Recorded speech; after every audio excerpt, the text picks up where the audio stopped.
E eu quero que você abra a sua Bíblia em Números, capítulo de número 13. Números, capítulo de número 13. A partir do verso 25. Em nome de Jesus. Iracema pede oração pela sua família. Em nome de Jesus. Glória a Deus. Louvado seja o nome do Senhor. Muitos irmãos aí também no Instagram. Deus abençoe os irmãos do Instagram. Glória a Deus. Louvado seja o Senhor. Números, capítulo 13, versículo 25. Você está comigo? Se você está com a sua Bíblia, você pode abri-la e nos acompanhar nessa leitura. Se você não está com ela em mãos, você pode estar atento àquilo que eu irei ler para que você acompanhe a mensagem e não perca aquilo que Deus quer falar com você. Números 13, a partir do versículo de número 25. A Bíblia Sagrada diz assim: ao fim de 40 dias, eles voltaram a sondar a terra. Ao chegarem, apresentaram-se a Moisés e Arão e a toda a comunidade dos israelitas no deserto de Parã, em Cádiz. Então relataram tudo a eles e toda a sua comunidade e mostraram-lhes o fruto da terra. E, prestando contas a Moisés, disseram: fomos à terra da qual nos enviaste. Ela de fato mana leite e mel, e este é o seu fruto. No entanto, o povo que habita nessa terra é poderoso, e as cidades são fortificadas e muito grandes. Vimos também ali os descendentes de Enaque. Os amalequitas habitam na terra de Neguebe, os heteus, os jebuseus, os amorreus habitam nas montanhas, e os cananeus habitam junto ao mar e ao longo do rio Jordão. Então Calebe fez o povo calar-se diante de Moisés e disse: temos que subir e nos apoderar dela, pois com certeza conseguiremos prevalecer.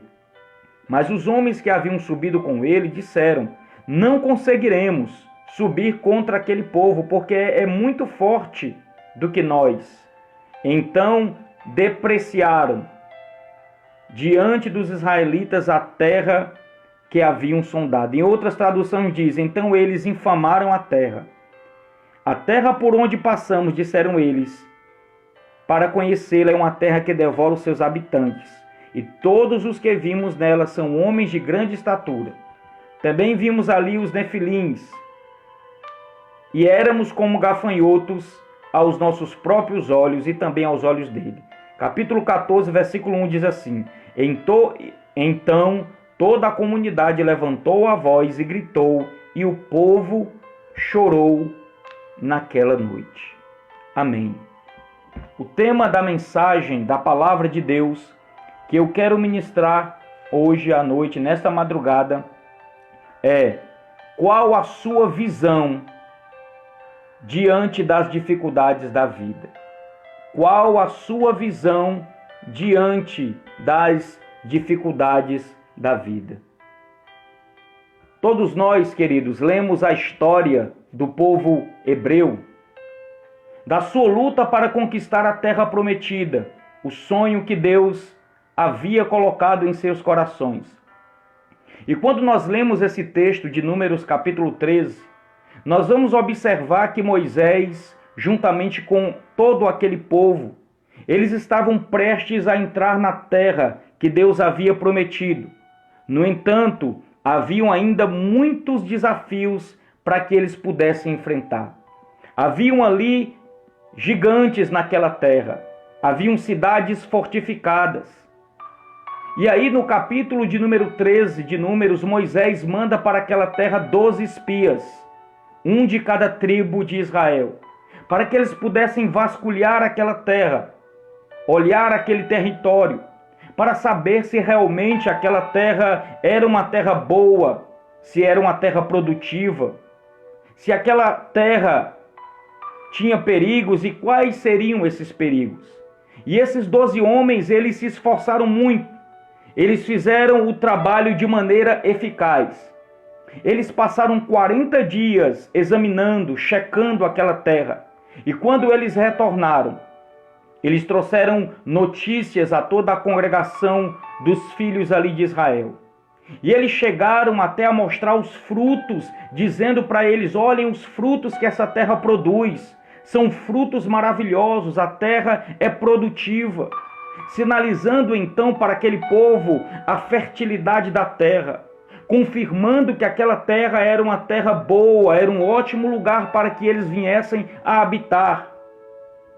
Eles disseram: realmente essa terra é terra que mana leite e mel. Aquela terra era o lugar ideal para eles se estabelecerem. Era verdadeiramente um presente de Deus. E aí eles viram ali a bênção diante deles, que era aquela terra. Eles viam que aquela terra tinha uma importância, tinha um valor. No entanto, queridos, em contrapartida, eles enxergaram também as dificuldades.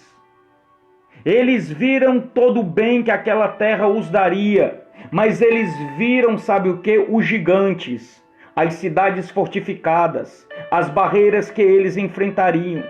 E aí eles relatam dizendo: os habitantes da terra são poderosos, são cidades fortificadas. Em outras palavras, a terra é boa, mas a dificuldade é maior. As cidades são fortes, nós não temos forças diante desses povos. E nos versículos 32 e 33, eles chegam até a dizer que o povo da terra de Canaã era de grande estatura e que eles se achavam como gafanhotos diante daquele povo. Mas o interessante, queridos, que enquanto 10 desses 12 espias, somente 10, conseguiram ter uma visão a respeito daquela terra, uma visão derrotista, uma visão pessimista, uma visão fúnebre dos fatos. 10 deles, eram 12. Mas 2 desses espias se destacaram. Eles fizeram diferente. Eles olharam a dificuldade numa perspectiva, numa ótica diferente. E esses homens são Josué e Caleb. No capítulo 14, quando Josué e Caleb, eles observam que aquelas más notícias daqueles 10 espias trouxeram para o povo de Israel. Diz a Bíblia que quando o povo ouve aquele relato, a congregação de Israel começa a chorar, a lamentar. E aí então Josué e Caleb, eles tomam uma atitude diferente. Eles começam a animar o povo. Eles começam a ver a dificuldade com outra ótica, com outra perspectiva. Eles disseram: não, essa terra é uma terra boa. E o Senhor vai nos colocar nessa terra. Caleb chega a dizer assim: nós subiremos, possuiremos a terra e nós prevaleceremos contra ela. Observe, querido, como isso é interessante. Veja que são as mesmas pessoas que estiveram em um mesmo lugar, vivendo as mesmas circunstâncias, com as mesmas dificuldades. Tanto os 10 espias quanto Josué e Caleb estavam na mesma situação, no mesmo lugar, nas mesmas circunstâncias. O primeiro grupo de 10 espias não conseguiram ver forças para vencer. Já o segundo grupo teve uma visão diferente. O segundo grupo, Josué e Caleb, eles viram e perceberam que havia possibilidade deles serem vitoriosos diante dessa dificuldade. Você que está nessa madrugada, que está dedicando essa 1 hora aí ou mais na presença de Deus e buscando, deixa eu te fazer uma pergunta. Qual tem sido a sua perspectiva diante dos desafios que a vida tem lhe apresentado? Você vê as dificuldades como os 10 espias ou como Josué e Caleb? Você olha para a dificuldade e às vezes as vê intransponíveis, insuperáveis. Você vê as dificuldades como gigantes, impossíveis de serem vencidas. Ou será que você vê e consegue enxergar que, embora as dificuldades sejam fortes, agressivas, robustas, ainda assim você crê que elas podem ser superadas, que elas podem ser destruídas, que elas podem ser retiradas, que ainda que elas sejam enormes e gigantes, você pode vencê-las não na sua força humana, mas na força do Deus a quem você tem servido. E nós precisamos aqui, queridos, aprender algumas lições importantes. E eu quero que você preste bastante atenção. A primeira lição que nós aprendemos é que nós não podemos deixar que a dificuldade ofusque as oportunidades. Escute o que eu estou lhe dizendo para você. Nós não podemos deixar que a dificuldade ofusque as oportunidades. Os espias, os 10 espias viram a terra, viram que ela era valiosa. Mas sabe o que foi que aconteceu? Eles se perderam só olhando para a potência dos seus inimigos. Existem pessoas que estão perdendo grandes oportunidades de Deus porque só olham para a dificuldade. Existem pessoas que perdem as oportunidades de Deus porque só veem defeito, porque só veem dificuldade. Deus te dá a oportunidade e você diz: não, Senhor, é muito difícil. Não, Senhor, eu vou ter que enfrentar oposição. Não, Senhor, isso é muito para mim. E aí nós vamos somente visualizando a dificuldade e perdemos a oportunidade. Um exemplo disto é o camarada, por exemplo, que vai fazer uma prova de concurso. Ele tem uma grande oportunidade de passar, mas ele vê que milhares de pessoas se inscrevem naquela prova e ele diz: não, eu não vou me inscrever porque milhares de pessoas estão se inscrevendo e eu não vou conseguir. E aí olha para a dificuldade. Às vezes são aqueles, queridos, que querem recuperar o valor da sua família, mas quando veem as dificuldades aparecendo, abrem mão e dizem assim: não dá mais. Eu tenho uma palavra de Deus para você essa noite. Eu quero te dizer, em nome de Jesus, não permita que a tua visão na dificuldade ofusque as oportunidades de Deus na tua vida. Nessa noite, Deus está colocando diante de você grandes oportunidades. Talvez você abriu essa live, esteja do outro lado e Deus está colocando uma grande oportunidade diante de você e você está olhando para a dificuldade. Ei, meu querido, em nome de Jesus, tira os olhos da dificuldade, tira os olhos do gigante, tira os olhos dos gigantes da terra, coloca os teus olhos no Senhor, porque grandes são as oportunidades de Deus que estão esperando você do outro lado. Aleluia! Segunda lição que nós aprendemos, que nós precisamos ter cuidado com os agentes que roubam a nossa esperança. Nós precisamos ter cuidado com os agentes ou as pessoas que roubam a nossa esperança. Os 10 espias eram pessimistas. Eles chegaram até a dizer para o povo: olha, a terra é boa, mana leite e mel. Mas logo em seguida eles desanimam o povo dizendo: mas não dá para entrar na terra, lá tem gigantes. Vejam que eles dão esperança, mas em seguida arrancam a esperança de maneira violenta. Existem aqueles, queridos, ouça isso, que vêm à sua vida, que querem te encher de esperança, com promessas e propostas mentirosas. Ao mesmo tempo que eles te dão esperança, eles jogam um balde de água fria nos teus sonhos. Eles jogam um balde de água fria nos teus projetos. Cuidado, queridos, com aqueles que dizem muitas vezes que querem te dar grandes oportunidades.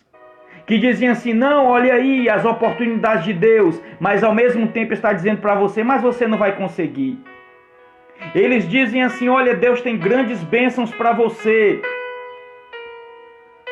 Mas ao mesmo tempo eles dizem assim: mas você não vai conseguir. Ele diz assim: Deus quer te conceder uma família linda. E em contrapartida estão dizendo assim: mas você não consegue vencer as dificuldades, você não dá para isso, você não cresceu para isso, você não vai dar para ser isso, você não vai ser nada. E aí são como aqueles espias. Eles disseram: a terra é boa, mas ninguém vai entrar na terra. Essas pessoas, esses roubadores de esperança, são destruidores de esperança. Sabe por quê? Porque eles estão carregados, às vezes, de experiências ruins que eles viveram.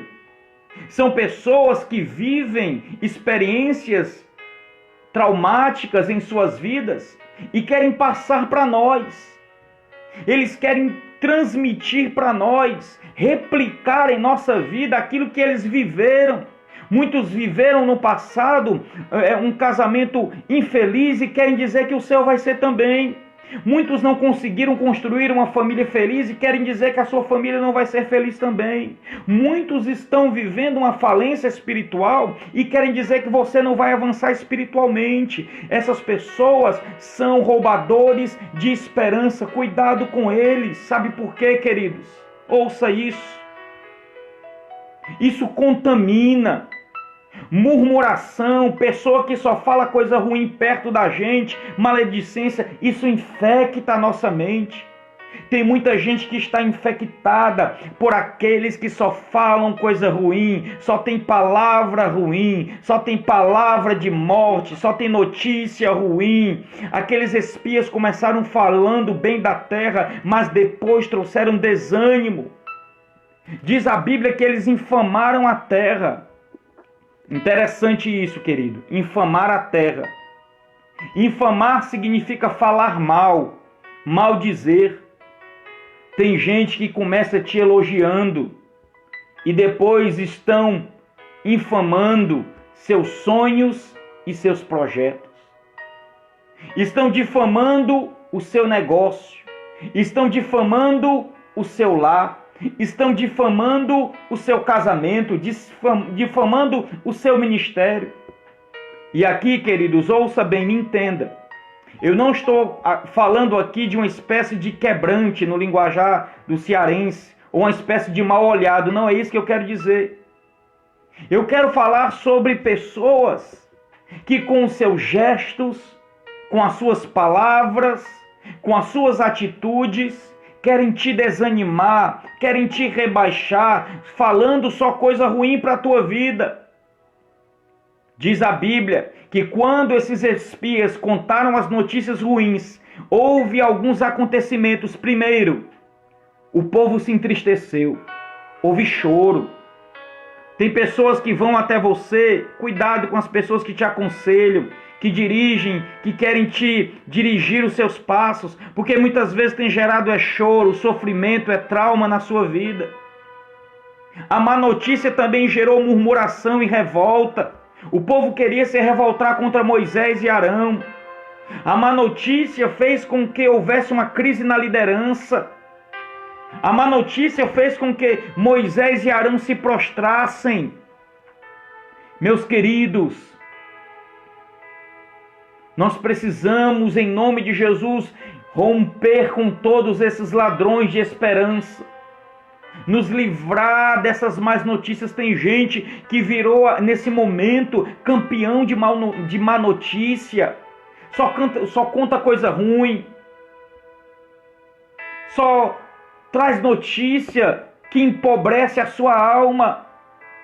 Quando Josué e Caleb veem todo aquele desânimo do povo e aquela revolta, eles rebatem aqueles roubadores de esperança. Diz a Bíblia que eles rasgam as suas vestes e eles dizem assim: a terra é boa, nós vamos entrar nela, Deus vai nos colocar nessa terra. Deixa eu trazer uma palavra de Deus para a sua vida, em nome de Jesus, querido. Erga-se, reaja contra as vozes que tentam destruir a tua esperança. Não se contamine com as más notícias, não seja refém dos pessimistas, não se dobre diante dos profetas do caos. Faça como Jeremias, que quando Jeremias estava olhando para uma Jerusalém destruída, lá no livro de Lamentações, que ele quer desanimar, que ele quer contrair um sentimento derrotista, ele começa a se lembrar e ele diz assim: eu quero trazer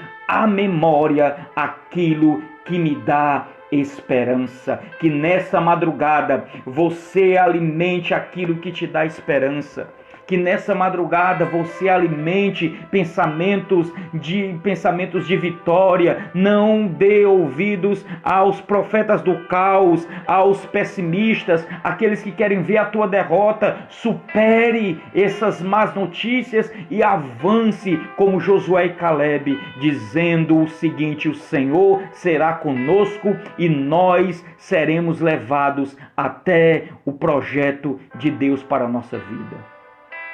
Terceiro e último lugar, nós aprendemos que nós devemos ter uma visão não somente do nosso tamanho, mas do tamanho do nosso Deus em relação às dificuldades. Nós devemos ter uma visão não somente do nosso tamanho, mas do tamanho do nosso Deus em relação às dificuldades. Aqueles 10 espias viram que os filhos de Anak eram gigantes e eles se achavam como gafanhotos. Vejam, eles se compararam o seu tamanho ao tamanho dos seus inimigos. De fato, queridos, os inimigos eram grandes, eram terríveis, eram gigantes. Só que esses 10 espias se esqueceram de algo importante, porque eles não deveriam comparar o seu tamanho ao tamanho dos seus inimigos. Pelo contrário, eles deveriam olhar o tamanho do seu Deus. O tamanho do seu Deus. Eles deveriam olhar o tamanho do seu Deus. Aleluia. Vejam, queridos, que muitas vezes nós precisamos olhar para o tamanho do nosso Deus. É isso que nós estamos precisando, querido. As dificuldades podem ser grandes, mas eu quero dizer para você, em nome de Jesus, que o seu Deus é maior do que a sua dificuldade. O seu Deus é maior que a sua dificuldades. Há uma frase conhecida que diz o seguinte, talvez você já tenha ouvido falar dessa frase, que diz assim: não diga a Deus que você tem um grande problema. Diga ao problema que você tem um grande Deus. Aleluia. Diga para a sua dificuldade, diga para os gigantes que você tem enfrentado, que o seu Deus é maior do que eles. Quem é Deus para você? Quem é o seu Deus? Qual o tamanho do seu Deus? No Salmo 139, Davi ele declara 3 grandes características de Deus. Ele diz que Deus é onipotente. Ele diz que Deus é onisciente. Ele diz que Deus é onipresente. Na onipotência de Deus, nós vemos que Deus é o Criador de todas as coisas. Que Deus tem poder sobre todas as coisas. Quando Jesus ressuscita, ele diz: é-me dado todo o poder na terra e no céu. Aleluia. Bendito seja o nome do Senhor. Na onisciência de Deus, nós vemos que Deus ele sabe todas as coisas. Ele conhece as tuas dificuldades, ele conhece as tuas dores. Diz a Bíblia que ele chama todas as estrelas dos céus pelos seus respectivos nomes. Ele penetra no seu mais íntimo pensamento. Ninguém apanha Deus de surpresa. Ninguém consegue escapar do olhar de Deus. Deus também é onipresente. E a sua onipresença mostra que ele está em todo o lugar. Aleluia. Que não se pode fugir de Deus. Ei, deixa eu dizer uma coisa para você em nome de Jesus. Você precisa olhar para os problemas e as dificuldades na perspectiva de Josué e Caleb. E qual era a perspectiva de Josué e Caleb? Era que Deus era maior do que todas as suas dificuldades, que embora eles não fossem suficiente fortes para vencer aqueles gigantes, eles sabiam que o Deus a quem eles serviam era mais poderoso, maior, e os faria entrar naquela terra, porque Deus é maior do que as dificuldades. Aleluia! Você pode até comparar você aos seus problemas, às suas dificuldades, porque você é finito, porque você é limitado, porque você é passível de erro. Mas jamais você pode equiparar Deus às suas dificuldades. Aleluia. Os 10 espias se esqueceram que era Deus que iria na frente deles. Eles se enxergaram, eles enxergaram os inimigos, mas eles não enxergaram o seu Deus. Deixa eu te dizer uma coisa, em nome de Jesus. Eu quero te dizer uma coisa em nome de Jesus. Ouça isso. Seu Deus é maior que a sua enfermidade. Seu Deus é maior do que o seu desemprego. Seu Deus é maior do que a sua perca. Seu Deus é maior do que o seu medo. Seu Deus é maior do que a luta que você tem enfrentado. Deus é maior do que tudo isso. Aleluia. O profeta Jeremias, no capítulo 10, ele diz assim: não existe ninguém semelhante a ti, ó Senhor. És grande e magnífico em poder. Glória a Deus. Aleluia. Eu quero concluir em nome de Jesus, já dizendo: como você tem enxergado as dificuldades à sua frente? Qual a sua percepção dos desafios que Deus tem colocado diante de você? Você tem a visão dos 10 espias? Ou você tem a visão de Josué e Caleb? Não seja, querido, infectado pelas más notícias, pelas vozes de derrota. Não seja infectado pelo desespero da vida. Não abra mão das oportunidades que Deus colocou diante de você só porque você está vendo que é difícil. As dificuldades fazem parte para que nós possamos alcançar maturidade. Não desista por causa das dificuldades, porque Josué e Caleb, eles olharam e viram que havia possibilidade de entrar naquela terra. Josué e Caleb tinham em mente que Deus os faria entrar naquela terra. Que Deus os faria entrar na promessa dele. Meu querido, em nome de Jesus, está na hora de você mudar a sua perspectiva em relação à dificuldade que você está enfrentando. Está na hora de você mudar a sua perspectiva em relação às dificuldades e problemas que têm se levantado. Não se deixe vencer por aqueles que só trazem notícias ruins, de desgraças para a tua vida. Não se dobre diante daqueles que vêm com a sua língua cheia de desesperança, com notícias somente ruins e trágicas para tentar te desanimar. E em nome de Jesus, acredite que o seu Deus é maior do que a dificuldade.